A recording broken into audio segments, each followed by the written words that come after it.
And welcome back to Illinois in Focus Daily. I'm Greg Bishop, back with you live here on this Tuesday, July 22nd. And we've got a couple of things we're going to tackle. Get an update on that case out of Chicago, where a Mexican national was arrested by ICE after back in April being released for charges of concealing a body. We'll get to the details of that story with the immigration officials saying that they captured a sicko, and highlights the, of course, intersection between Illinois' end to cash bail and the state's migrant sanctuary policies. So we talked about that yesterday. We'll get to some more details on that as well. Also, audits. Very important.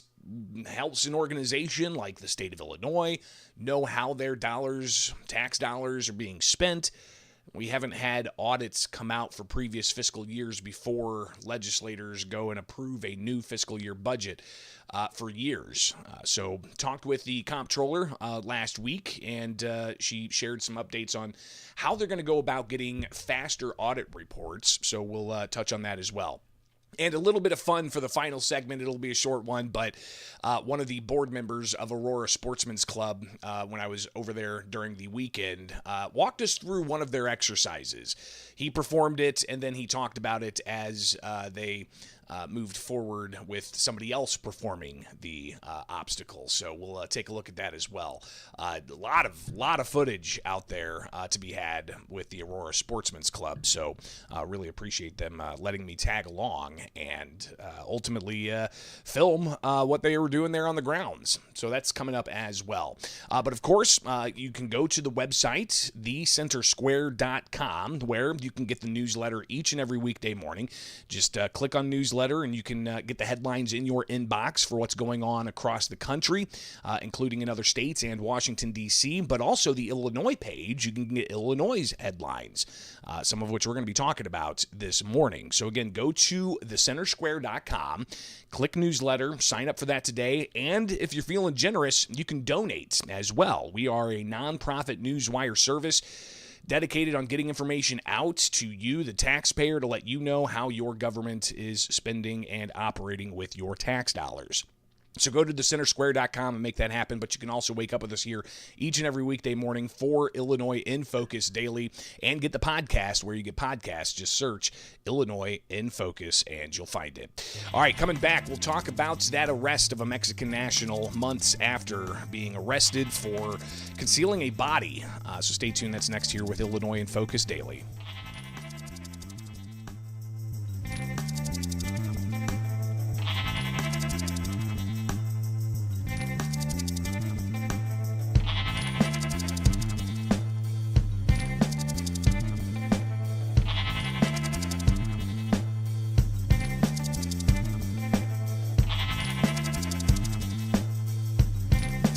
Sicko released under Illinois' Safety Act, arrested by ICE in Chicago over the weekend. It's one of the headlines you'll find at thecentersquare.com. Good morning, it's Illinois in Focus Daily. I'm Greg Bishop. Like, subscribe, and hit that notification bell, and wake up with us each and every weekday morning, where the live chat is always lively. So let's get to this story from Jim Talamonte at thecentersquare.com, where you can see the picture of Jennifer Boss, the mother of Megan Boss, who back in May, was part of a news conference highlighting how her daughter's alleged killer concealed the body of Boss, but he wasn't accused of killing Boss. She instead was found close to 2 months after going missing in a container, and we heard yesterday the graphic details of that particular case. But let's get the latest from Jim Talamonte with the Center Square, who wrote this story and breaks down and talks to some of the individuals who are reacting to this. Federal immigration officers arrested Jose Luis Mendoza Gonzalez in Chicago Saturday. Mendoza Gonzalez was charged with 4 felonies in connection with the death of 37-year-old Megan Boss, but released under provisions of Illinois' Safety Act. Antioch Mayor Scott Gartner said the law must be reevaluated to give judges discretion. Not only judicial discretion, but common sense, especially when, again, there's death or dismemberment or any type of violent crimes. Gartner said some officials have changed their tune since ICE arrested Mendoza Gonzalez over the weekend. The local state's attorneys are clamoring to get him back because they want to make sure he faces justice, even though they let the guy walk out of jail in April. State Rep Patrick Sheehan said he spoke with Megan's mother, Jennifer, on Monday morning. She said, obviously, Megan's not going to be able to come back, but what ICE and the Trump administration were able to do for her was give her that sort of peace. Sheehan said Mendoza Gonzalez spent less than 24 hours in jail because of the Safety Act. He goes right back to the scene of the crime. So anything that she feels like the police or any of the crime scene investigators may have missed, he could have disposed of. I'm Jim Talamonte. So again, thanks to Jim for putting that story together and getting some more reaction to what happened over the weekend with the arrest of Mendoza Gonzalez and the reaction from the mother of Megan, who was in tears back in May when she was in front of news cameras. So it's just it's really a tough story to talk about here. But according to ICE, Mendoza Gonzalez currently being held in Lake County in Waukegan. Here is the statement that ICE put out. They said that he was charged back in April. However, Lake County Judge Randy Bruno released him from custody at the conclusion of his court appearance, where he was immediately allowed to freely roam the Chicago streets. Went on to say that every day ICE is arresting sickos like criminal illegal alien Luis Mendoza Gonzalez, stopping them from terrorizing Americans. This depraved alien was charged with concealing the body of a missing woman in a storage container for months and abusing her corpse. It is absolutely repulsive that a judge freed this monster and allowed him to walk free on Illinois streets after allegedly committing such a heinous crime. Under President Donald Trump and Homeland Security Secretary Kristi Noem, Megan Boss and her family will have justice. And that's a statement from Homeland Security Assistant Secretary Tricia McLaughlin in a statement that ICE provided the Center Square. And the Department of Homeland Security held a news conference yesterday where they talked about another case where they say that sanctuary city policies are to blame for shootings of ICE agents. And here's the headline there. DHS officials blame sanctuary city policies for shooting of ICE agents. And here's Kristi Noem sharing some of her thoughts yesterday. I want to remind you that this individual had been arrested 4 different times before this act happened on Saturday night. Arrested and released again and again and again. And what did we think was going to happen from policies like that? When you take a dangerous individual and you allow them to never face any consequences for the acts that they're perpetuating against the public, and then you end up in a situation that could have been prevented.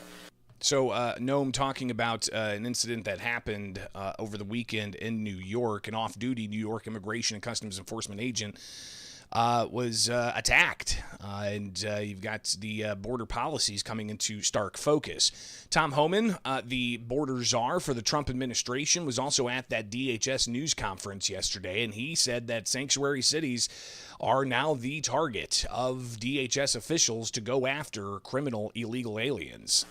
And I'm going to work very hard for Secretary Noem to keep President Trump's promise and his commitment several weeks ago that sanctuary cities are now our priority. We're going to flood the zone. You don't want to let us into jail to arrest a bad guy in the safety and security of a jail. You want to release them into the street, which makes it unsafe for the community, makes it unsafe for the officer, makes it unsafe for the alien. Anything can happen on a street arrest. So what we're going to do, we'll have more agents in New York City to look for that bad guy.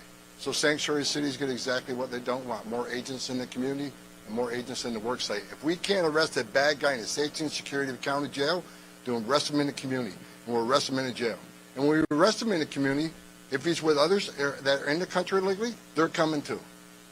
And Homan has said that before to essentially highlight how not having cooperation from sanctuary jurisdictions means that they're just going to, quote, flood the zone for immigration officials to be on the ground to go after criminally illegal aliens. And if they're around others who are here illegally, they're going to arrest those individuals as well. So interesting to see where this lands, and we'll be keeping track of that here with Illinois in Focus Daily. Obviously, the questions around Illinois' sanctuary city policies, they are being challenged in federal courts by the U.S. Department of Justice, and that case is ongoing. And you've got the Department of Justice saying that Illinois not allowing for cooperation of local law enforcement of immigration officials is unconstitutional, while the state says it's not their responsibility to assist the federal government and to use state taxpayer resources to help the federal government with immigration enforcement.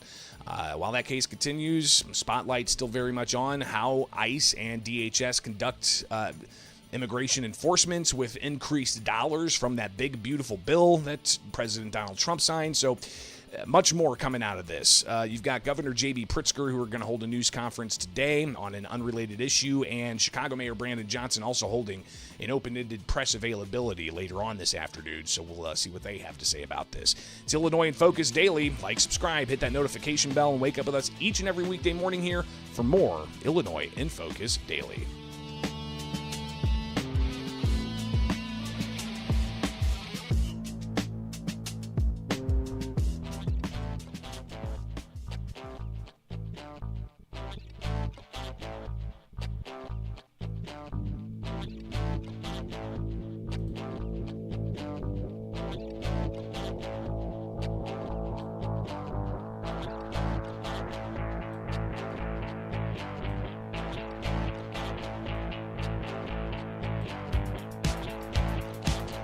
State of Illinois taxpayers. Well, let's start that again. Hold on a second. Live to tape, folks. We'll hit that post pretty good. Illinois taxpayers still don't know exactly how their dollars were spent in fiscal year 2023, let alone fiscal year 2024, and fiscal year 2025 just wrapping up, and we've started a new fiscal year in 2026. It's Illinois in Focus Daily. I'm Greg Bishop. Like, subscribe, and hit that notification bell, and wake up with us each and every weekday morning. So annual financial reports highlight how an organization spends their money. It's audited, it's certified, it's reviewed by peers and such, so that's an important document to have. But Illinois is regularly late with their comprehensive financial reports, so much so that we don't know how much was spent before legislators voted on a new state budget. Sheila Weinberg with Truth in Accounting, she is a fiscal watchdog that evaluates the financial, resources of all states, and regularly highlights how Illinois is always behind when it comes to getting out those financial reports that are important for auditors to understand how tax dollars are being spent. Well, Illinois is chronically late on its issuing its financial report. It's past June 30, 2024, and their June 2023 financial report still has not been issued. So they're more than a year after their fiscal year end. But they went ahead and, the problem with this is they passed the budget, so they made budget decisions without, taking into consideration the important information in their audited financial reports. And, this could signal an internal dysfunction.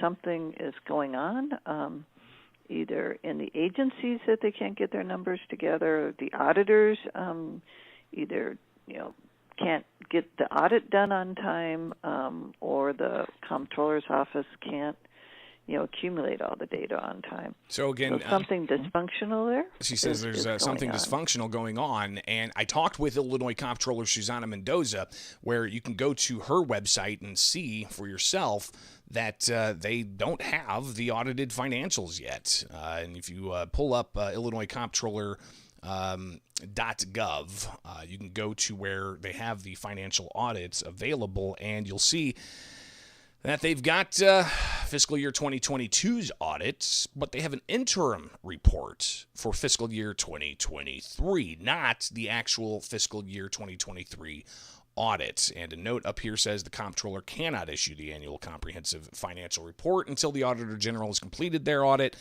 The audit for fiscal year 2023 has not been completed yet by the Auditor General. For the sake of transparency, the comptroller has issued an interim report while awaiting the completed audit. So I chatted with Comptroller Mendoza, and she said that, listen, this is an ongoing issue that she as well is frustrated by. Right. No, and let me just start by saying that I'm equally frustrated by this. It has been incredibly frustrating that we've not been able to issue the full annual comprehensive financial report for 2023 and for 2024. But the reality is that we cannot issue either year until the Illinois Auditor General's office completes their audit. So my office is responsible for publishing the report, but I can't publish a report if I don't have the audited data to make the report, right? So it's very, very frustrating because everyone's like, why haven't you done the report? But I can't do the report until the Auditor General completes their audit, so that those numbers are official numbers that I can actually do my report with. So trust me, no one has been more frustrated about this than I have as controller, because as you know, I have truly made transparency a hallmark of my administration. I mean, I've championed and passed historic transparency reforms since I took office. I've been recognized for our transparency as part of our credit upgrades. Newspapers across the country have highlighted the Controller's Office COVID-19 Transparency Portal as literally the best in the country. And our Controller's website provides more sunshine and transparency in so many more areas, because I've said time and time again that I absolutely believe that people, the hardworking taxpayers, deserve to know how their hard-earned tax dollars are going. So, to the point of this report being chronically late, I do want you to know that while it's very maddening, while we have been waiting, I ordered the release of an interim report, which, by the way, no controller had ever done before me. And just for context, this report has been chronically late for decades, not something new to my administration. In fact, I would argue that no controller has pushed harder for timely reports than I have.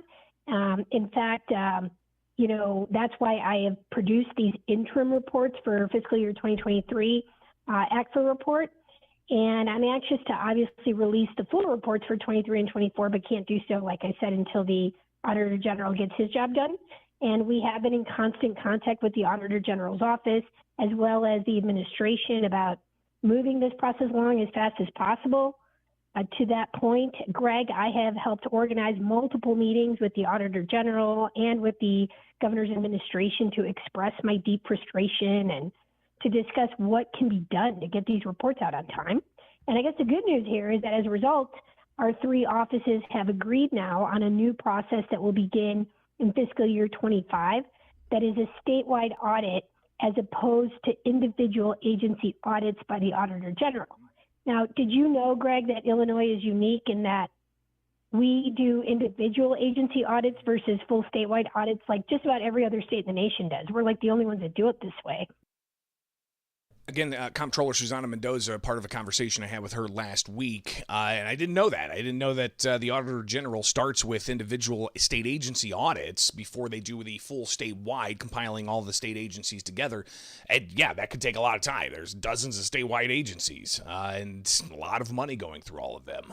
So maybe that's what's holding things up. But Mendoza saying that, they've talked with the Auditor General's office and the Governor's office, and they've come to an agreement that they're going to start start doing the statewide audit up front to get that comprehensive annual financial report out sooner than later. Yeah, every year, every single state agency, and they're chronically late, like I said, for decades. And so it makes no sense that we're an outlier in how we do these audits. It should be one big full statewide audit like pretty much every other state in the nation does. And we have finally gotten all of the, players here. I would say the governor's office is obviously a huge component here, the auditor general's office and the controller's office that ultimately files the report and issues the report. All three of us are now on the same page that we cannot continue to have these chronically late reports. So we should get in line the way every other state does. And it's a massive shift, so that takes time, but that will be fully in place for the fiscal year 25 audit, which will be a full statewide audit versus an audit of all these individual agencies that then gets put together. So I've been calling and pushing for this change from my first term as controller, and I have to say I'm very, very glad that it's finally going to get done. Finally getting done, but obviously here we are with the new fiscal year starting, and we don't even know how we spent money from fiscal year 2023. Let alone fiscal year 2024 and also fiscal year 2025. We've started fiscal year 2026. Now, granted, fiscal year 2025 just finished June 30th. All right, so we're 22 days into the new fiscal year.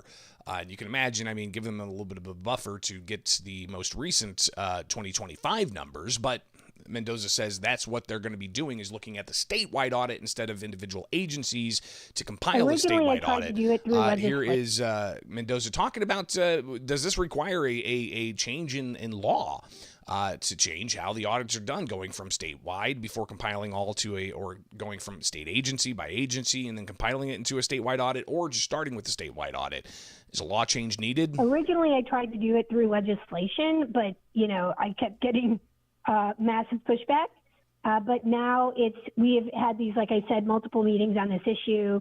I've expressed deep, deep frustration, and, you can imagine how those meetings went. And so what I'm saying is that we are now at a place where all of us are on the same page, that we have to change the way we do these audits. We should be doing them in the same way that almost every other state in the nation does.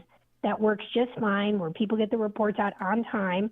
It's a major lift to do this, but it has to be done, and we are now all in full agreement. And so there is now a process that is fully in place for changing Illinois' auditing process to a statewide audit, and that will take effect for fiscal year 25. So we're already in the process of compiling, the data for that. So there's a lot going on right now, but I will be the first to say that, I've been frustrated about this since my first term as controller, and I could just say, well, it's always been this way, but we're finally at a point where we're going to change the way it always has been done, and we're going to do it much better. So Mendoza talking about, moving forward, they're going to be having that process of the full statewide audit. So that was a conversation I had with her last week, just a day before she went and announced that she is not running for another term for comptroller, and to, quote, stay tuned to what her political career is going to be. Some anticipating that she may decide to run for mayor of Chicago. So it'll be interesting to see if that's going to be the trajectory that Mendoza goes. But regardless, she says that she's fought for a while to get the issue resolved on late and tardy annual financial reports. So we'll see if that indeed transpires and comes to fruition, and the importance of transparency for state taxpayers to know how their dollars are being spent. It's Illinois in Focus Daily. I'm Greg Bishop. Like, subscribe, and hit that notification bell, and wake up with us each and every weekday morning here for more Illinois in Focus Daily.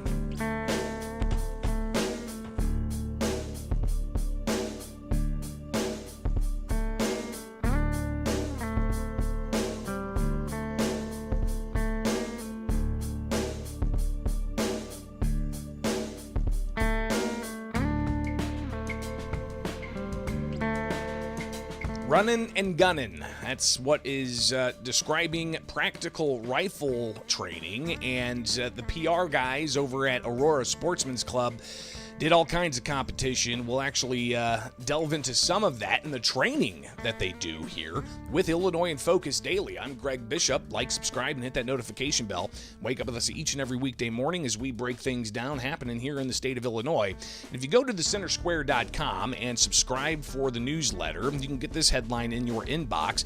Construction continues at largest private outdoor gun range in Illinois, and that's the Aurora Sportsman's Club.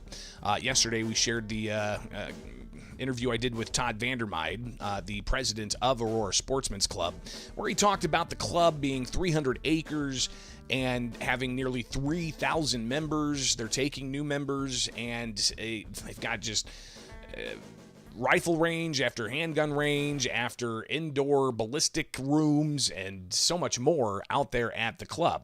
But Saturday, when I was out there talking with those who are part of the club, and they're exercising and they're even doing competition, I talked with Chris. He is one of the board members out at Aurora Sportsman's Club, and he was performing an obstacle, and he was with a team that was training, and he shared with us exactly what they do at the Aurora Sportsman's Club when they're training for competitions that get pretty intense, actually, when you think about the physical elements to just all of it.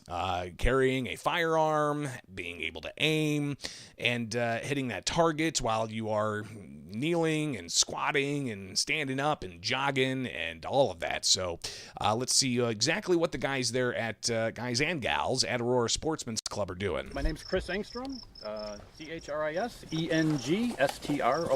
We're at Aurora Sportsman's Club. This is my home's range. And we've got a little course of fire set up for today for some competitors who are training for an event called the Badger Trekker, which is a run and gun, very physical, and some cool shooting challenges. Right now, this shooter is going to be shooting from the VTAC barricade, which is something we use quite a bit. He's got to make a hit on 3 different targets and do it from 3 different ports on the wall here. The different slots create a different challenge because normally your optic is upright above your barrel when you're shooting. And when you've got horizontal slots, you need to turn your rifle sideways, and that changes where your bullet hits. You have to get into awkward shooting positions. It takes a lot of practice to do it well. Now he's going to run over to this cone, and he's going to be shooting the same 3 steel targets that are silhouettes. He's got to make 3 hits from standing, and then drop to kneeling, and make hits on the same 3 targets. He's using his left elbow for support, and now he's going to drop to prone, where both his elbows and knees are on the ground. Most stable position you can use.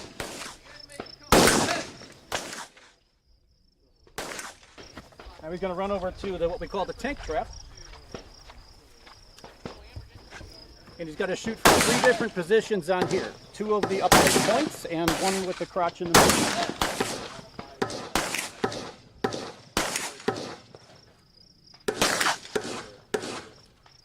We've got 2 Texas Stars set up, which the round things on the end are the targets you need to knock off. And the target spins as the weight changes when the targets do fall. You can imagine the moving targets that are small, but again, a pretty big challenge.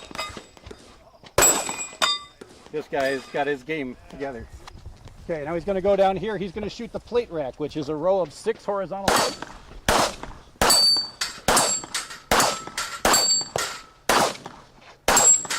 And he's run to his final shooting position and shoot what we call the ducks in a row. There's a bunch of steel targets he has to hit sequentially to expose the target behind.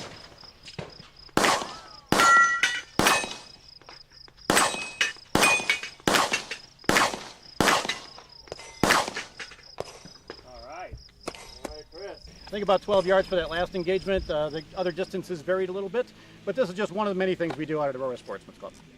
Come out and try it. Pretty neat to see, of course, in action, and the Aurora Sportsman's Club is going to be hosting a zombie shoot, which they invite guests and non-members to attend.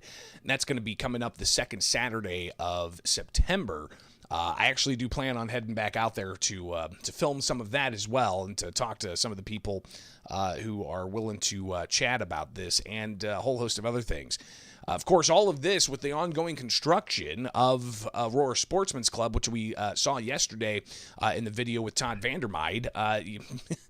Excavators and bulldozers and all these containers being set up as housing individuals that they can have an overhang, maybe get out of the rain if necessary. But the rain didn't keep a lot of the participants from the competition Saturday at Aurora Sportsman's Club for the practical rifle competitions that they were performing.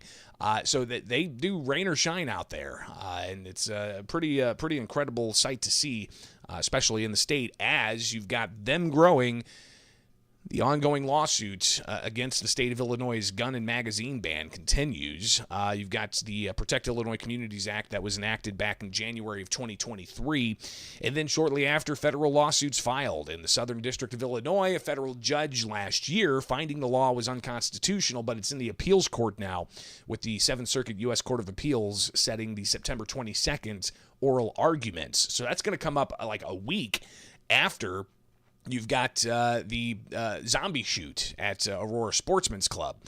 So we'll see how that plays out with the federal court case ongoing in the gun ban challenge. All right, it's Illinois in Focus Daily. I'm Greg Bishop. Like, subscribe, and hit that notification bell, and wake up with us each and every weekday morning as we bring you Illinois in Focus Daily. Get the headlines in your inbox. Look up thecentersquare.com. Click newsletter, and you'll get those headlines in your inbox. But you can also donate as well at thecentersquare.com. But a great way to connect with us is here each and every weekday morning, where you can join the live chat. It's always a lively bunch in there, chatting about the issues that we're covering here with Illinois in Focus Daily. Be sure to get the headlines every day and stay informed. It is the Center Square.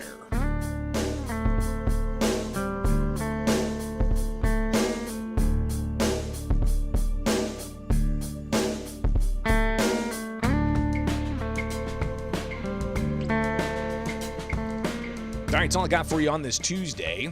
Appreciate you guys being here. Tomorrow we'll, of course, pick up what Governor J.B. Pritzker and Chicago Mayor Brandon Johnson have to say. Likely they're going to be asked about increased DHS enforcement of border security in sanctuary cities, especially where you've got Chicago Tribune reporting that they've definitely increased the number of detentions in Chicago. So that's clearly going to be an issue over the next, I don't know how long. But we'll also hear a little bit more about what's going on at the Aurora Sportsman's Club, and in particular, the Practical Rifle Group, and how they conduct their exercises and their competitions. So we'll do that tomorrow.